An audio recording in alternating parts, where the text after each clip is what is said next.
Hello दोस्तों, कैसे हैं आप सब। आज की हमारी कहानी है ससुराल की इज्जत।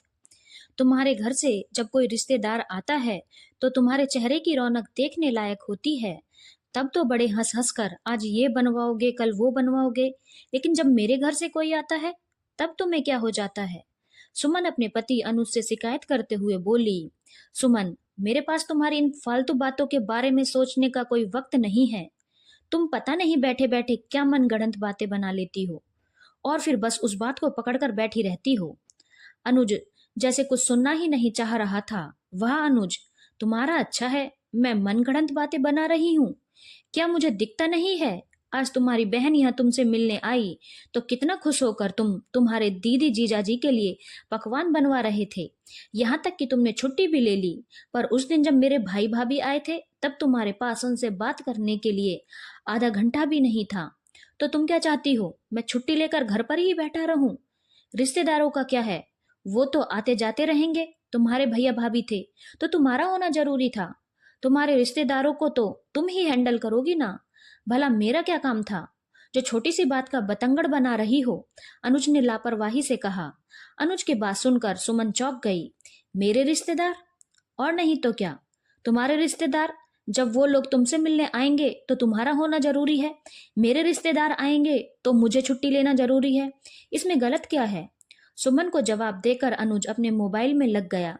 सुमन गुस्से से अपने कमरे से निकलकर बाहर आई तो देखा सासू माँ मालती जी हॉल में बैठी उन दोनों की बातें ही सुन रही थी। जैसे ही सुमन से उनकी नजर टकराई वो चुपचाप उठकर अपने कमरे में चली गई। उन्हें भी लगा कहीं सुमन उनसे ही सवाल जवाब न करने लग जाए। आखिर अनुज के दिमाग में ये बातें वो ही तो डालती थी। सुमन और अनुज की शादी को 7 महीने हो चुके थे, पर इन 7 महीनों में वो अपने पति और सास को बहुत अच्छे से जान चुकी थी।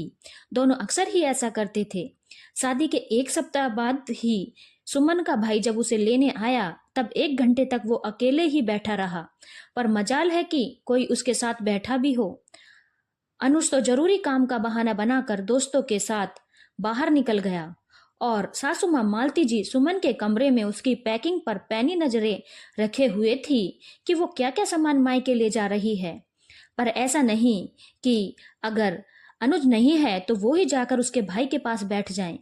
उस समय तो ननद भी घर पर ही थी। उसी ने भाई को चाय नाश्ता सर्व किया था और चाय नाश्ता सर्व करने के बाद वो भी अपनी माँ की तरह पैनी नजर रखने के लिए सुमन के पास कमरे में आ गई।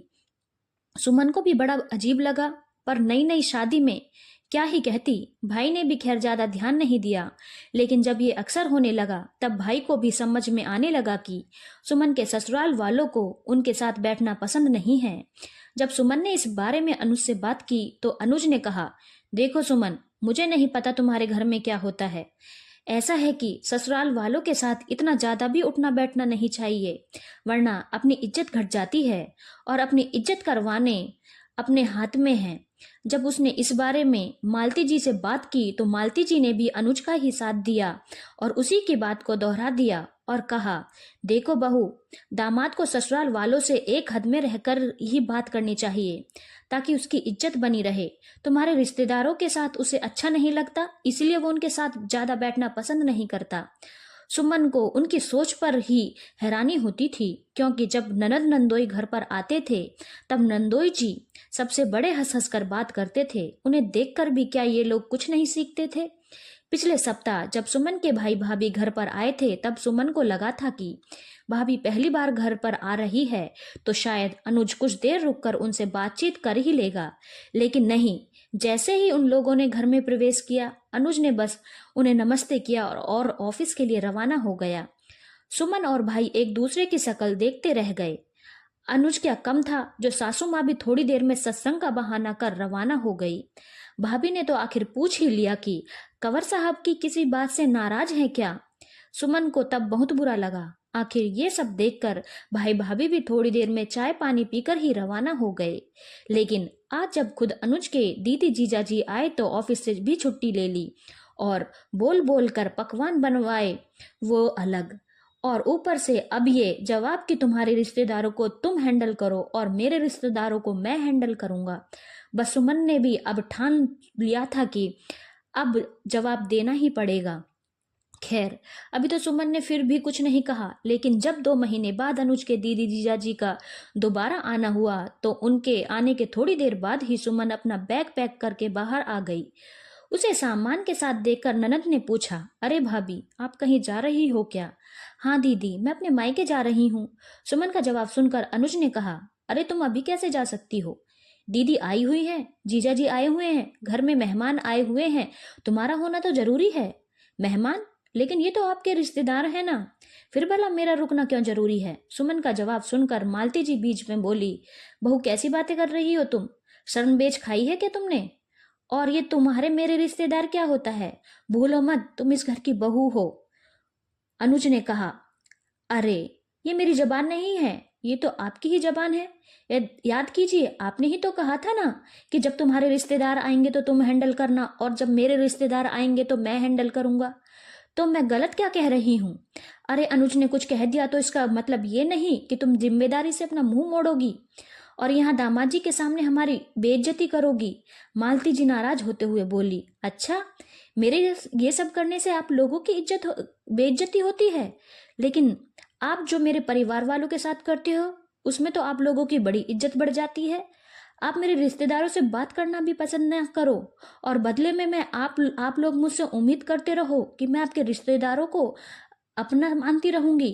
यह मुझसे नहीं होगा। सुमन की बात सुनकर अनु चिढ़ता हुआ बोला, अरे तुम्हें कितनी बार समझाया है, एक बार समझ में नहीं आता क्या? एक दामाद को अपने ससुराल वालों से कम ही बोलना चाहिए और उठना बैठना भी कम से कम ही करना चाहिए, वरना उसकी इज्जत घट जाती है।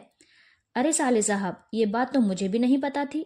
मैं तो यहाँ 2-2 3 दिन रुक जाता हूँ और सबसे बड़ा हंस हंस कर बात करता हूँ, मतलब मेरी तो अब ससुराल में कोई इज्जत नहीं है। अचानक दामाद जी के कहते ही कमरे में खामोशी छा गई। अरे जीजाजी, आप अपने पर क्यों ले रही हो? आपकी बात तो अलग है। अनुज बात संभालते हुए बोला, क्यों? मेरी बात क्यों अलग है? मैं भी तो दामाद ही हूँ। जो बात तुम पर लागू होती है वो मुझ पर भी लागू होती है। अगर तुम लोगों की सोच ऐसी है तो फिर मुझे भी आने से पहले 10 बार सोचना पड़ेगा। आखिर अपने जीजा जी की बात सुनकर अनुज ने हाथ जोड़कर माफी मांगी। साथ ही उसने सुमन से वादा किया कि आइंदा वो इस तरह की हरकत नहीं करेगा। धन्यवाद दोस्तों। अगर आपको कहानी अच्छी लगी हो तो चैनल को लाइक, शेयर और सब्सक्राइब करना ना भूलें।